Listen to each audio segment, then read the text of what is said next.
Does this provide ample fodder now for lawyers who can see lawsuit potential here? Fox News senior judicial analyst Judge Andrew Napolitano.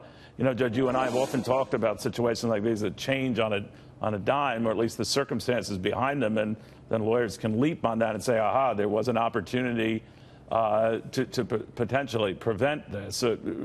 Whether that's true or not, how does this change that dynamic? Well, this should put Mandalay Bay, its parent corporation, and their insurers on notice that they are now a principal target for failing to stop this or detect it or report it in time. I mean, the news here is not that he was shot. The news is not that he was shot ahead of time. The news is that an agent of the hotel who should have been carrying with him a recording device, a device which would have allowed the head of security or somebody in security to listen in, was shot at 200 times by an automatic weapon. So Mandalay Bay knew of the existence and presence and workability of the automatic weapon 6 minutes before he started killing people. That should have triggered an enormous response, or at least this is the argument that that the lawyers will make to a jury if it gets to a jury, long before, or at least 6 minutes before he started the killing. What was the security guard's training? What did he do? To whom did he report? Who overheard besides him the 200 rounds? The weapons that this guy Paddock had would have admitted 200 rounds in less than a minute. That would tell an educated listener immediately, this is an automatic weapon that's illegal, it's profoundly destructive, and a guy on the 32nd floor has it. What are we going to do about it?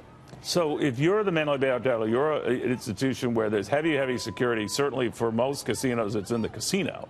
But now, of course, they're going to start digging into the timeline behind not only when this Jesus Campos, the security officer, was shot, but how quickly he notified security personnel there, and then how they would, according to Ron Hosko, the FBI fellow was just on, notify police, right? That sequence will be crucial. Right. I mean, I like Ron Hosko, tip my hat to the police, particularly Sheriff Lombardo, who's been extremely transparent, sensitive to constitutional issues, and rational in what he's explained. But I do not tip my hat to the hotel, because now we need to know, what did they learn, when did they learn it, and what did they do about what they learned? Whatever it was, it didn't get anybody to that room in time. Could they have done so? I don't know the answer to that, because we need to know more facts. Yeah, and there's a lot about the sequence we don't know, Judge. To your earlier point about the earlier model had it presented at 10:18, 10:20 when he was done shooting.